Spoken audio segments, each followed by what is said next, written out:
سماعت فرمائیے. اللہ رب العالمین جل مجدہ اپنے نبیوں کی نبوت کا اظہار ان کے معجزے سے کرتا ہے. ٹھیک ہے. اور معجزے کا معنی یہ کہ نبی کی ایسی چیز کا ظاہر ہو جانا کہ جس کی مثال دشمن نہ لا سکے. معجزے تو اتنے ہیں کہ کیا بیان کریں، لیکن اس کو بڑے پیارے انداز میں امام راغب اصفہانی نے سمجھایا. توجہ سنیے. معجزے کا پہلے معنی سمجھ لیا. معجزہ نبی کا وہ عمل، معجزہ نبی کی وہ کیفیت، ساری خدائی مل کر ویسا کام نہ کر سکے وہ معجزہ ہوتا. نبی کے پھر سن لیجیے، اس کو ذرا دامن سے باندھیے، ساری بحث اس پہ چلے گی. نبی کا وہ عمل، نبی کی وہ شان جو ساری خدائی یعنی سارے انسان مل کر اس شان جیسی شان نہ بنا سکے، اسی کو معجزہ کہتے ہیں. اس جیسی شان نہ لا سکے اسی کو معجزہ کہتے ہیں. امام راغب اصفہانی نے بڑی مضبوط ان کی کتاب ہے الذریعہ الی مکارم اخلاق الشریعہ، اس میں مقدمہ مانتے نبوت کا، اور چاہ فرماتے اللہ کو نبی کو اتنا معجزہ عطا فرماتا ہے، بالخصوص میرے آقا کو اتنے معجزات عطا فرمائے ہیں کہ وہ تو حد شمار سے باہر ہے. حد شمار سے باہر. آپ مجھے رسپانس اگر صحیح دیں گے تو پھر معجزے کی طرف میں مزید نہیں جاؤں گا، آگے چلوں. اللہ انبیاء کو ایسی شان دیتا ہے کہ ویسی شان دشمن پیدا نہیں کر سکتا. ان کا چہرہ اپنی ایک شان ہوتی، ان کا لباس اپنی ایک شان ہوتی، ان کے بازو کی طاقت اپنی ایک شان ہوتی. وہ کنکری کو اٹھائیں تو اس میں زبان پیدا ہو جاتا، پہاڑ کو دیکھیں تو وہ بولنا شروع کر دیتا. وہ توجہ فرمائے، نبی کی رسالت اتنی بیدار ہوتی ہے اور اتنی سراسر علم ہوتی ہے، نبوت سے علم کی نفی کیسے ہو سکتی ہے؟ رسالت سراسر علم کا نام ہے. رسول اپنی رسالت کے ساتھ پہاڑ کے سامنے آ جائے تو اس سے بھی شعور پیدا ہو جاتا ہے. تو رسالت ایسی شے ہے کہ جو بے زبان کو بھی شعور دیتی ہے. تو وہ رسالت یعنی ایک ایسا مرکز ہے علم کا کہ اگر وہ پتھر کی طرف ہو جائے تو پتھر میں احساس پیدا ہو جائے. حضور کے تنے کو ہاتھ لگا لے تو اس سوکھے تنے کے اندر بھی حیات پیدا ہو جائے. آپ خود رسول کتنا زندہ ہو.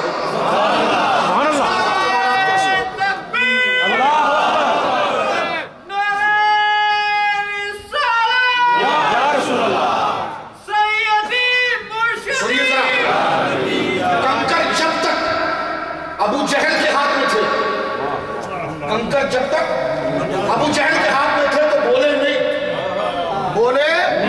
نہیں، کیونکہ جہالت اور جہالت. کنکر بولتا بھی نہیں ہے، ظاہری اعلانی طور پر بولتا بھی نہیں ہے. کنکر جب تک ابو جہل کے ہاتھ میں ہے بولے نہیں، مصطفیٰ کے سامنے نہیں آیا، صرف مصطفیٰ کی آواز سنا تو بولنے لگے. رسالت بتانا یہ چاہتا ہوں، رسالت خود سراسر علم ہوتا ہے اور ایسا علم ہوتا ہے کہ وہ بے عقلوں کے اندر بھی علم پیدا کر دے، پتھر کے اندر احساس پیدا کر دے. جس طرف توجہ کر لے اس کی توجہ ہونی چاہیے، وہ توجہ کر لیتا ہے تو کنکر بھی بولنا شروع کر دیتا ہے. اس نبی سے علم کی نفی کیسے کی جا سکتی ہے؟ کیسے کہا جا سکتا ہے کہ اس کے پاس اختیار نہیں ہوتا؟ حضرت گرامی لفظ رسالت پر اگر غور کریں تو آج کی رات پولیس میں گزر جائے. میں اس طرف نہیں جاتا، پھر روک کر لوٹ آتا ہوں. سنیے، توجہ سنیے، عقیدہ دے رہا ہوں میں آپ کو. رسالت اللہ رب العالمین انبیاء کو، توجہ ذرا برائے کرم میری طرف رکھیے گا. میں قابل قدر نہیں جو بات کر رہا ہوں بڑی قابل قدر ہے، توجہ رکھیے آپ. تو حضور نے فرمایا کہ مجھے معجزات کی کثرت دی گئی. امام راغب اصفہانی فرماتے ہیں کہ حضور کو تو اتنے معجزے دیے گئے جو گنا نہیں جا سکتا. قیامت تک جو اولیاء پیدا ہوں گے سب حضور کا معجزہ ہے. معجزہ اس کو کہتے ہیں کہ جس جیسا کام نہ ہو سکے. پیر مہدی شاہ صاحب نے 4 سال کی عمر کا ناظرہ قرآن یوز کر لیا. عقل قبول کرتی ہے؟ یہی تو معجزہ رسول ہے، یہی معجزہ رسول ہے. فاضل بریلوی کہتے ہیں حافظ صاحب اگر آپ تلاوت سے رات کو اگر آپ نے پارہ سنانا ہے تو پہلے ایک ساتھ مجھے سنا دو، وہ پارہ سناتا ہے، پارہ یاد ہو جاتا ہے. انسان کی عقل مانتی ہے، یہی تو معجزہ رسول ہے. قیامت تک جاری ہے، یہی تو انبیاء کی سنت معجزہ رسول ہے. وہ قیامت تک جاری ہے. رب قیامت سے آپ توجہ فرمائیے آپ، اور اس طرف آپ غور کریں کہ معجزات قیامت تک رسول اللہ کے کبھی غوث اعظم کی صورت میں ظاہر ہوئے.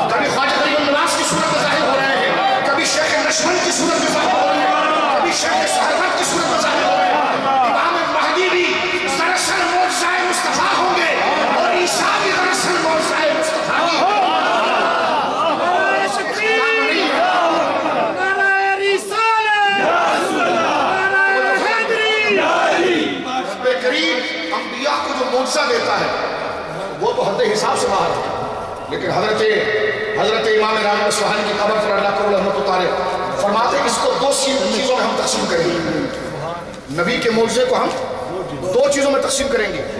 ایک تو وہ جو نبی کے ساتھ ظاہر ہو رہا ہے، چاند دو ٹکڑے ہو گیا، ایسا کوئی کر سکتا ہے؟ ڈوبا ہوا سورج نکل آ گیا، ایسا کوئی کر سکتا ہے؟ کنکریوں سے کلمہ پڑھا دے، ایسا کوئی کر سکتا ہے؟ انگلیوں سے نہریں بہا دے، وہ کوئی کر سکتا ہے؟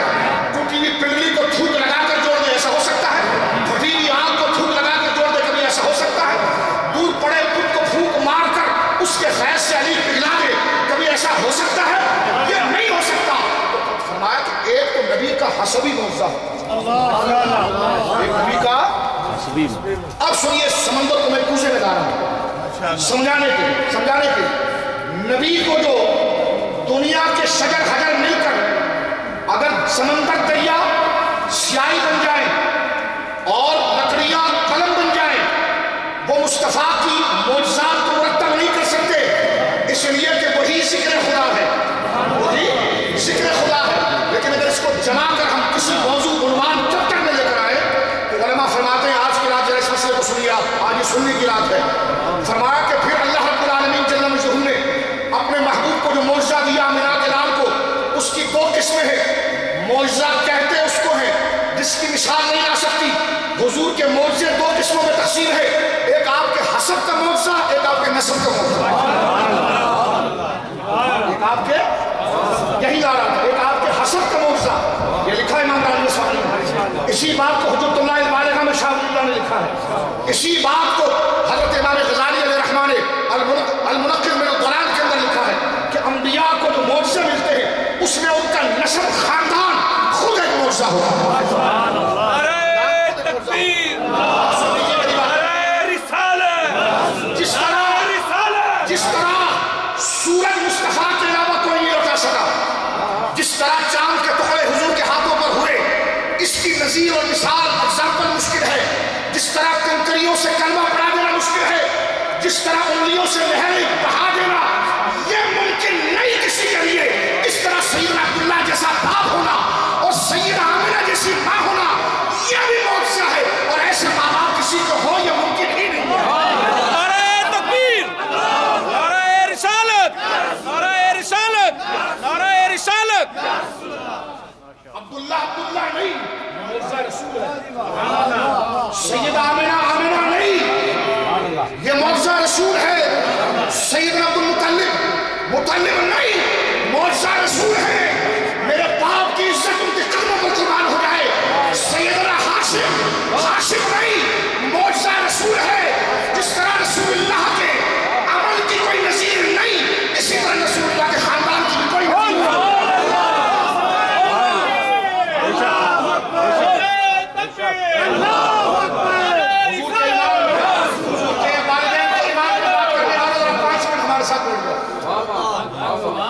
صرف 5 منٹ، یہ میرا فکر ایک بتا رہا ہوں، 5 منٹ بیٹھ جاؤ، 4 منٹ میں چھوٹی بات کر دی تو سید کا بیٹا نہیں بیٹھ جاؤ اس مسئلے پر۔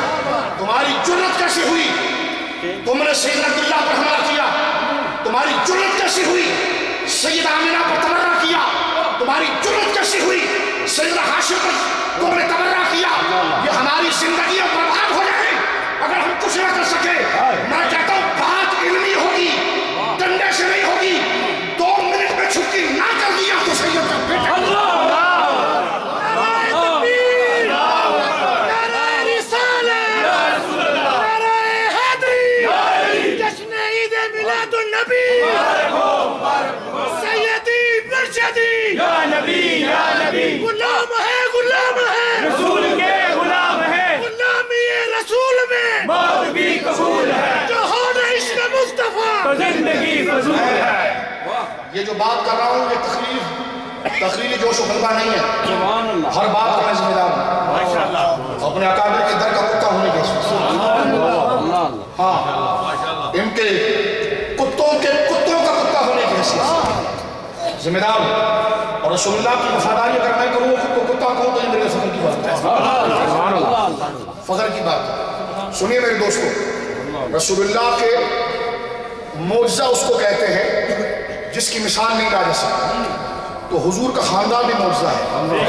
میں نے اس کا نص پڑھی آپ کے سامنے، ہلا کے دکھائے امام علی کو، ہمت ہے تو آئے کوئی مولوی ہلائے شاہ ولی اللہ کو، ہلائے امام غزالی کو، انہوں نے بنیاد اس پر باندھی ہے، نہیں سمجھتے بخاری بتائیے، میں نے کہا بخاری سمجھتے، حضور نے اعلان نبوت کیا، حضور نے اعلان نبوت کیا، حضور نے کیا یہ نہیں فرمایا کہ ہمیشہ پاک پشتوں سے پاک رحموں کی طرف آئے؟ اب بھی کوئی دلیل چاہیے، اب بھی دلیل چاہیے، پاک پشتوں سے، جس یزید کو جنتی نہیں کہا اس کو تم گھسڑنے کے چکر میں ہو، جن کو جنتی کہہ دیا اس کو نہیں مانتے تم؟ توجہ ہے آپ کی؟ اس تم دنیا کا جھنڈا لے کر اس کے سر پر گاڑتے ہو، نام نہیں، لیکن اپنے باپ کے بارے میں فرمایا حضور نے بعثت من خیر قرون، یہ رسول اللہ کا معجزہ، بعثت من خیر قرون، اوے زبان روک، بعثت من خیر قرون، میں ہمیشہ اپنے وقت کے اعلیٰ ایمانداروں کی پشتوں سے رحموں میں آتا رہا، بعثت من خیر قرون۔ آج میں کہتا ہوں امت خضرا سے مصطفیٰ دیکھ رہے ہیں، حضور کو راضی کرنا ہے، آمینہ کا ذکر کریں رضی اللہ عنہ، سیدنا عبداللہ کا ذکر کریں، ارے کسی دشمن کے باپ کی تعظیم کرو وہ پیار کر لیتا ہے، یہ تو حدیث سنالی کو بالمومنین رؤوف رحیم، سرکار دو عالم کیسے توجہ نہ فرمائے، توجہ کیجئے، اس وقت کی سب سے بڑی سلطنت کے بادشاہ ہرقل، دمشق میں حکومت ہے، نصرانی نظریے کے ہیں، ابو سفیان گئے اور ابو سفیان نے جا کر کوشش کی کہ حضور کی شکایت لگائیں اور کہنے، یعنی ابھی ایمان نصیب نہیں ہوا تھا، پہنچے ابو سفیان، قریش مکہ رئیس تھے، پہنچ گئے اور پہنچ کر ان سے کہہ رہے ہیں کہ ہمارے علاقے میں ایک شخص آیا ہے، ہمارے دین کے خلاف باتیں کرتا ہے، ہمارے دین کے خلاف باتیں کرتا ہے، ہماری روایات کو غلط کہتا ہے، ہماری عبادات کو غلط کہتا ہے، خود کو نبی کہتا ہے۔ ہرقل سنتا رہا، ہرقل جاہل نہیں تھا، آدھی دنیا پر حکومت کر رہا تھا۔ تم اپنے گھر پر حکومت کرو تو کتنے سمجھدار بن جاتے ہیں کہ بیوی کو یہ پسند ہے، بچے کو یہ پسند ہے، یہ پسند ہے، یہ پڑھائی ہے، یہ لحاظ ہے، یہ کمانا ہے، اتنا خرچہ ہے۔ ایک 4x4 کے گھر کا بندہ اتنا سمجھدار ہوتا ہے، جو آدھی حکومت کو چلا رہا، آدھی دنیا کو چلا رہا، وہ بیوقوف ہوگا۔ اب وہ چپ ہو کر ابو سفیان کو سن رہا ہے، اچھا نبی کہتے ہیں خود کو؟ کہاں؟ یہ نہیں کہا کہ ان کی تعلیم کیا، پہلا سوال تھا، نبی کہتے ہیں اپنے آپ کو؟ کہاں؟ کہ وہ خود کو نبی کہتے ہیں مکہ میں رہ کر؟ کہاں؟ کہ پہلے ایک سوال کے جواب دوں گی، اگر اس کو کلیئر کر دو تو پھر میں، اگر وہ جواب تم نے ٹھیک دیا اور میں جو سمجھ رہا ہوں اس کے خلاف ہوا تو تم ہٹ جانا، میں لشکر بھیج دوں گا، تم ہٹ جانا، پھر تم نہیں لڑنا، یہ لڑائی میں لڑوں گا، میں لشکر بھیجوں گا، لیکن ایک بات مجھے بتا، اور میں کہتا ہوں سفیان کی رات کھلی اس لیے کچھ میں سے بولا۔ بخاری کتاب الوحی اٹھا کر دیکھیں، ابتدا میں ہے، بڑی بخاری آپ، بخاری کتاب الوحی کے اندر موجود ہے۔ ہرقل پوچھتا ہے نبوت کا دعویٰ کر رہے ہو؟ کہا کا نام کیا ہے؟ کہ محمد صلی اللہ علیہ وسلم۔ اچھا نبوت کا دعویٰ کرتے ہیں وہ؟ کہا یہ نہیں پوچھا کہ ان کی تقریر کیسی ہے، تعلیم کو بھی بعد میں پوچھا، یہ نہیں کہا کہ وہ کیا دعوت کیا دیتے ہیں، یہ نہیں پوچھا، یہ بعد میں پوچھا، یہ نہیں پوچھا کہ ان کا درس کیا ہے، ان کا پیغام کیا ہے، یہ باتیں بعد میں پوچھی۔ سب سے پہلے ہرقل نے پوچھا تم سے مسئلے حل نہیں ہوئے ابھی تک؟ یہ تو 1400 سال پہلے مسئلہ حل ہو چکا ہے، تم سے ابھی تک مسئلے حل نہیں ہوئے؟ ہرقل پوچھتا ہے کہ وہ نبوت والے نبی کہتے ہیں اپنے آپ کو؟ کہا یہ نہیں پوچھا کہ وہ بولتے کیا ہے، درس کیا دیتے ہیں، کیوں منع کرتے ہیں، پہلا سوال پوچھا۔ ابو سفیان زیادہ بات نہ کر، پہلے مجھے بتا کیف نسبہ فیکم، وہ کس خاندان سے ہے؟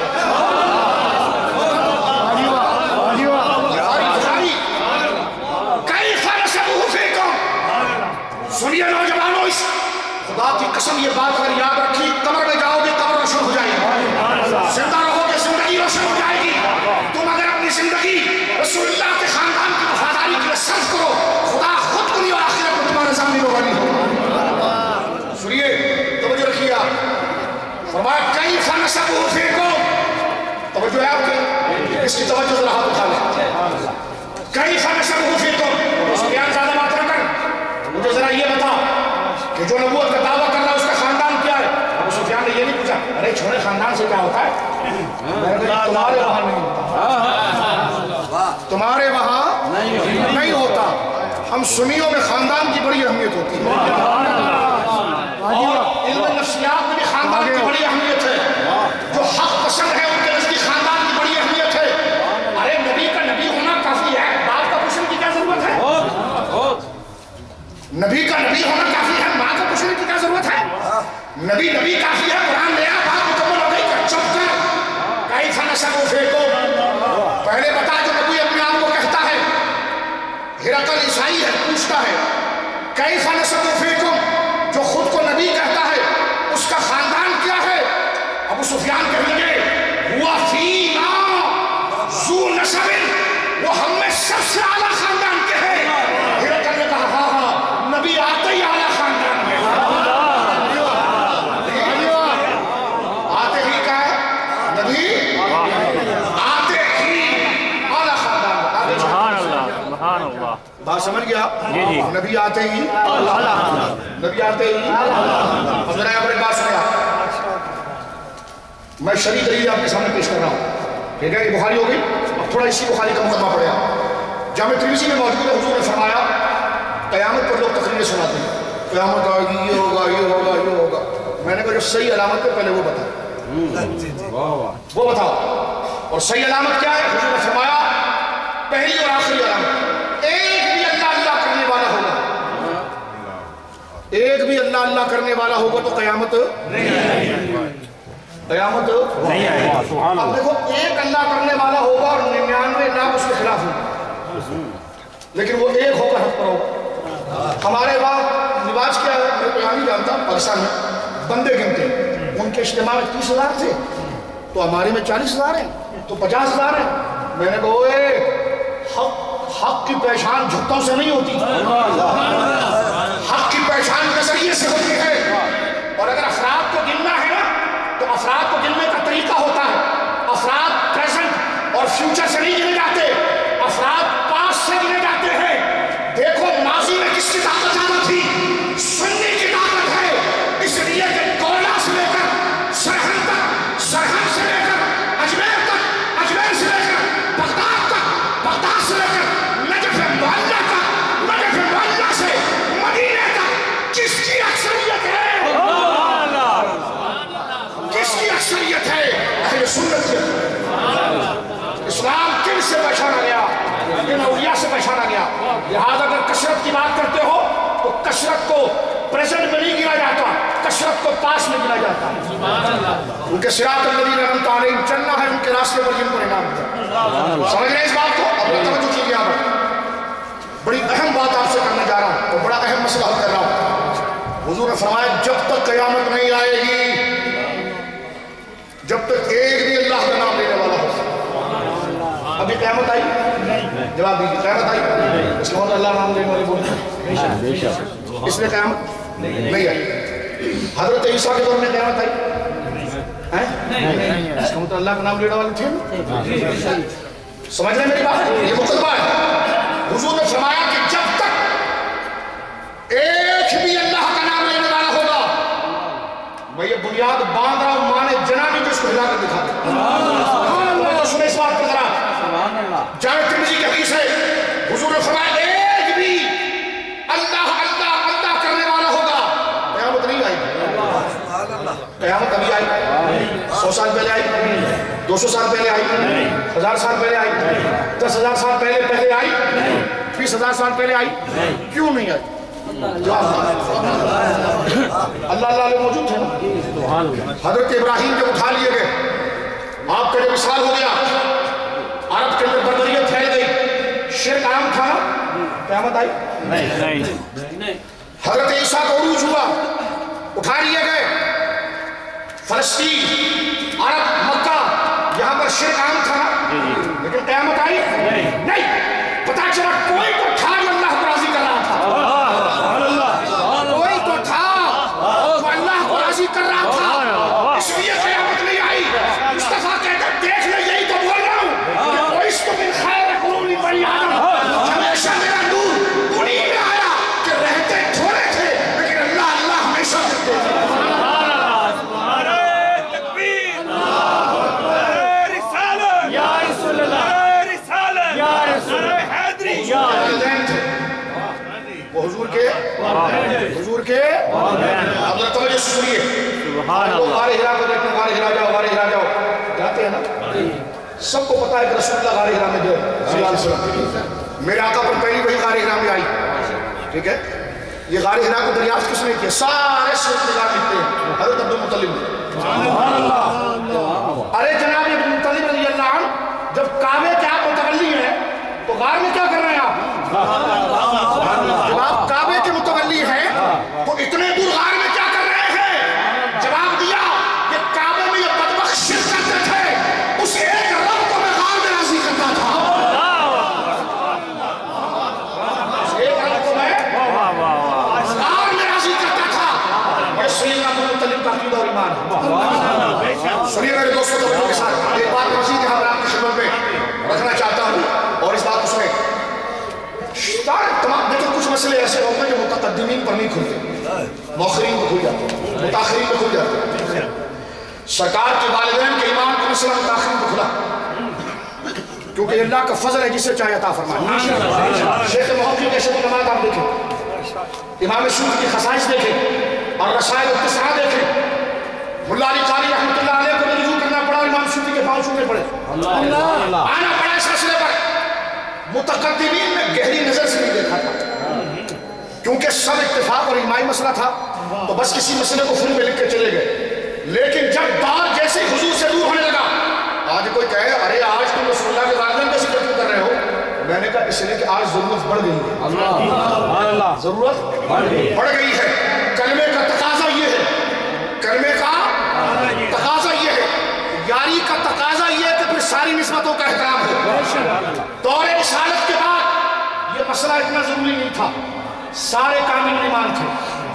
بعد میں بھی مسئلہ اتنا ضروری نہ بنا، لیکن جب دور گزرتا چلا گیا بعض بدبخت اور بدترین لوگوں نے اس مسئلے کو دوسرا رخ دینا شروع کیا کہ کسی نے کچھ نہیں لکھا، کسی نے کچھ نہیں لکھا، کسی نے کچھ نہیں لکھا.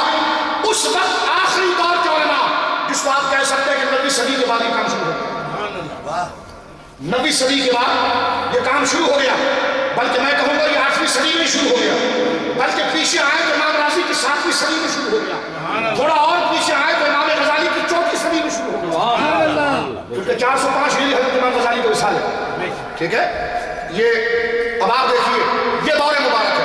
متاخرین نے بحث کی کہ اب دور کیوں ضرورت پیش آئی حضور کے والدین پر لکھنے کی، اور آج میں یہ ضرورت کیوں پڑھ رہا ہوں، توجہ کی. علماء نے دیکھا کہ یار لوگوں کے دلوں میں تصور مصطفیٰ پھیکا پڑ رہا ہے، لوگوں کے اندر دوری آ رہی ہے، حضور سے اجنبیت پیدا ہو رہی ہے، حضور سے دوری پیدا ہو رہی ہے.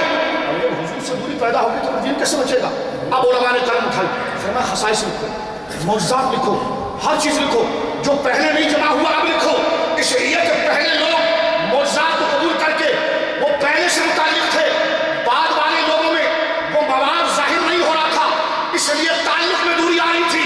علماء نے کہا فقہ بن کر اب فقہ بن کریں، اصول بن کریں، تجوید کے قواعد بن کریں. اب کیا لکھیں؟ کہ رسول اللہ کی سیرت لکھو، معجزے لکھو.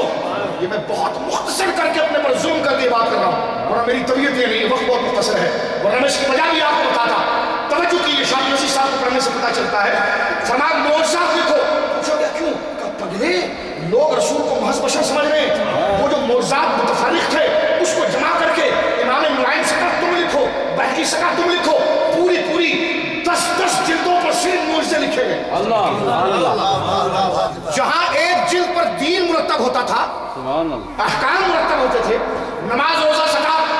بخاری نے کہتے ہیں 3 جز ہے، 30 جز ہے نا، امام بخاری کا 30 جز ہے اور ایک جلد میں بخاری آ جاتی ہے. ٹھیک ہے، تو جو احکام کی بات تھی اس کو تو ایک جلد میں لیا، اور احکام کو بچانا تھا عظمت مصطفیٰ سے، اس کو 30 جلدوں میں لکھا. کہ یہاں سے گرمی اور حرارت پیدا ہوگی، یہاں سے وفاداری کا جذبہ پیدا ہوگا، یہاں سے مقام مصطفیٰ کی رونائی اور آشنائی، اور یہاں سے معرفت پیدا ہوگی. جب مصطفیٰ کے مقام سے معرفت ہو جائے گی پھر اس کو پتا چلے گا کہ احکام کیا ہے، کتاب الصلاۃ. اب اسی ضرورت کے تحت حضور کے والدین کو لکھا گیا، اور شیخ محدی نے لکھا کہ متقدمین پر یہ راز نہیں کھلا. یہ متقدمین نے صرف توجہ نہیں کی، لیکن متاخرین پر یہ راز کھل گیا کہ بعثت من خیر قرون بنی آدم. حضور فرماتے میں آیا ہمیشہ خیر قرون میں. خیر، اور اس کو علماء نے بڑے پیارے انداز میں ترجمہ کی ہے. فرمایا خیر اور قرون. حضور یہ نہیں فرمایا بعثت من خیر و بعد خیر، نہیں. حضور فرمایا بعثت من خیر قرون، بعثت من خیر قرون قرنا فقرنا. یہ قرن اور خیر ان دونوں کو حضور نے جمع کیا. اس کی وجہ کیا ہے سنیے. اس کی وجہ میں آپ کے سامنے فصاحت سے عرض کروں. سیرت کے جامع میں قرن کہتے ہیں زمانے کو، اور قرن علامت کو بھی کہتے ہیں.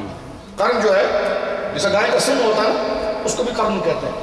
قرن کا ایک اس کے اصولی معنی میں سے معنی ہے، یہ مجازی معنی نہیں ہے. اس کے حقیقی معنی جو مشترک ہے ان میں سے حقیقی معنی قرن کا معنی علامت ہے. کیا ہے؟ علامت. انسانیت کی علامت کیا ہے؟ سچ بولنا. انسانیت کی علامت کیا ہے؟ سخاوت دکھانا. انسانیت کی علامت کیا ہے؟ غیرت. انسان ہونے کا مطلب کیا ہے؟ ادب والا ہو.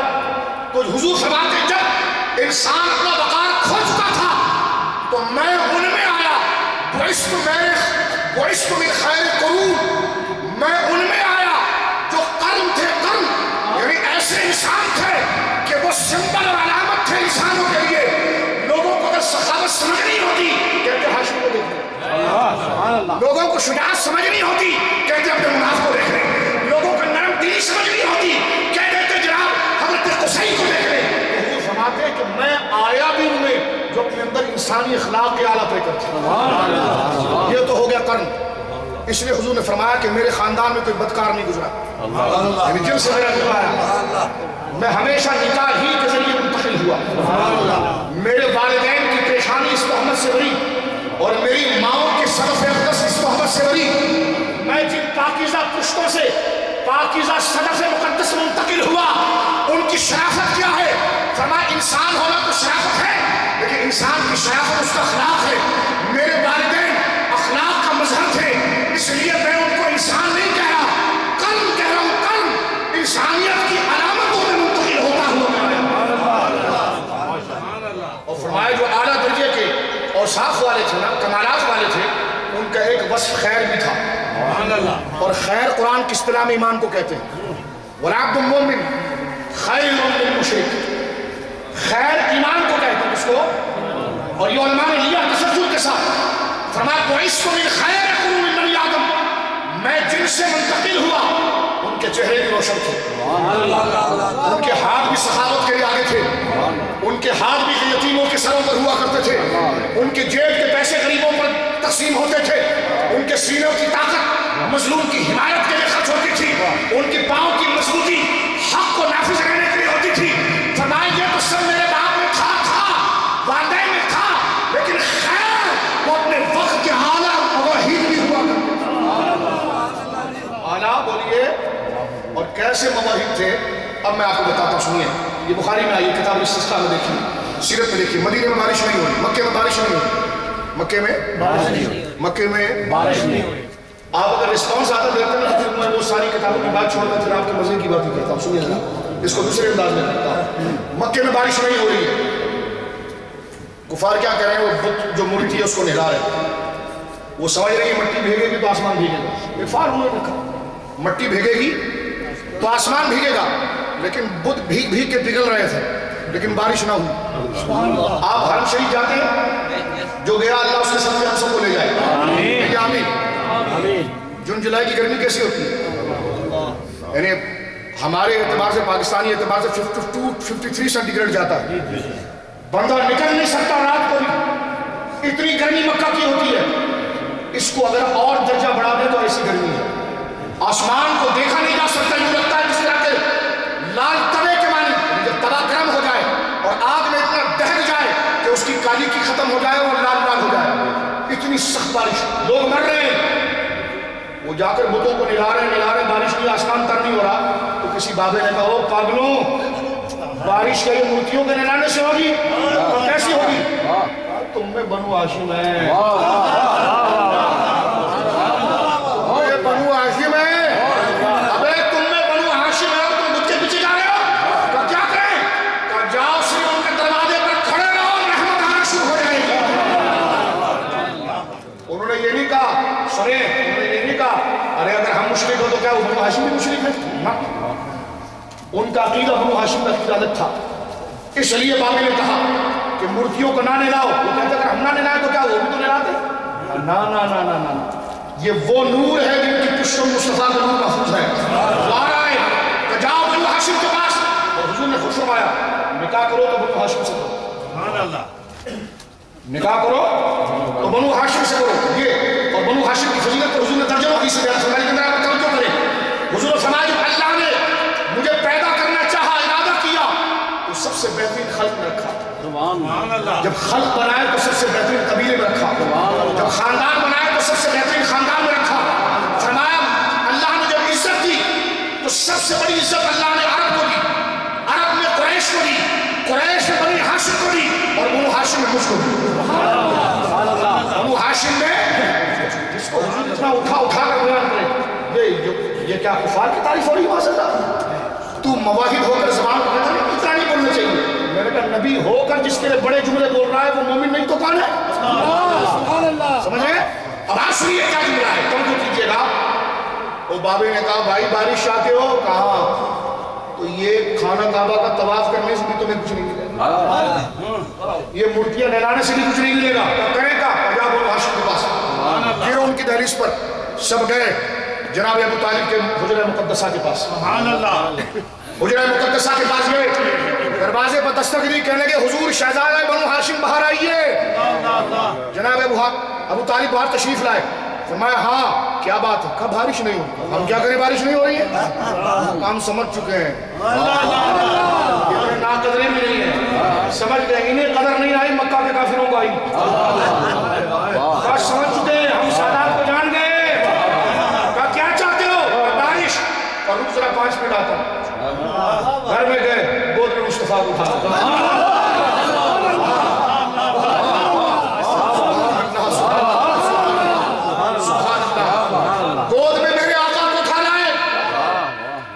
علماء لکھتے 8 سال کے قریب عمر ہے، اور ایک قول 10 سال ہے۔ مصطفیٰ کو لے گئے، مصطفیٰ کریم کو بولیے سبحان اللہ، مصطفیٰ کریم کو لے گئے، پہنچے ہیں حرم میں۔ کہنے لگے کیا ہوا، کیوں پریشان ہو؟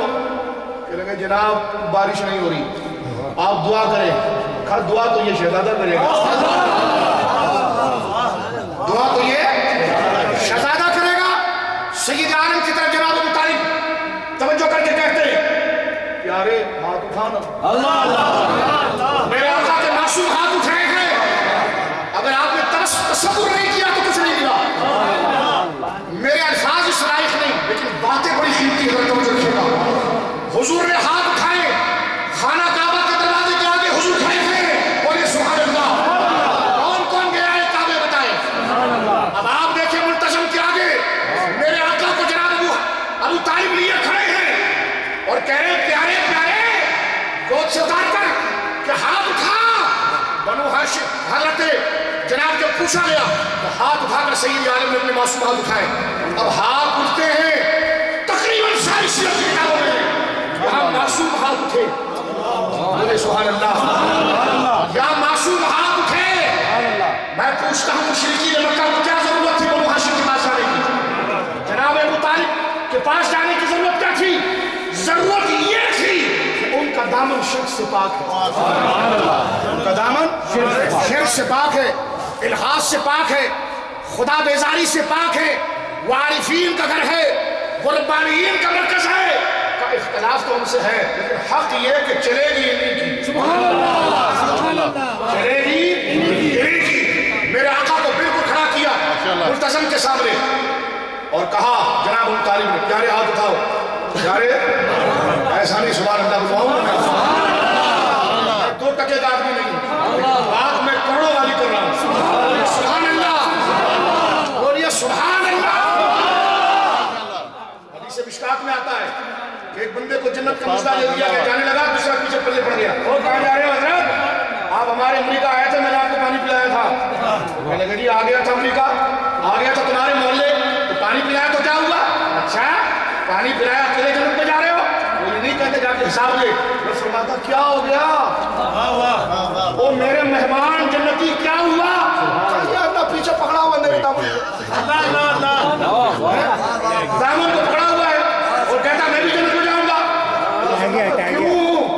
اللہ ایک دفعہ اس کے محلے میں گیا تھا، اس سے میری سفید داڑھی ہے، میرے علمی لباس کو دیکھ کر متاثر ہوا تیری لیے، اور یا اللہ اس نے پانی کا گلاس دیا، وضو کے لیے پانی دیا، میں نے فرمایا اچھا تیری خدمت کی اس نے؟ کہا پھر یہ تو جواب کا دربار ہے، ایسا نہیں کہ چشتی صاحب کو دعوت دیا تو ساتھ میں دوسرا نہیں آ سکتا۔ فرمایا کہ جب تو جنتی اور یہ تیرا یار تو اس کو حساب کی ضرورت نہیں ہے، اگر اس نے تیرے ساتھ خیر کیا تو اس کو بات کرنے آگا۔ میں پوچھتا ہوں عام مسلمان اپنے خیر میں کسی کے لے جائے گا تو سرکار کے دادین کا ذکر کرے سرکار کو ہو جائے گا۔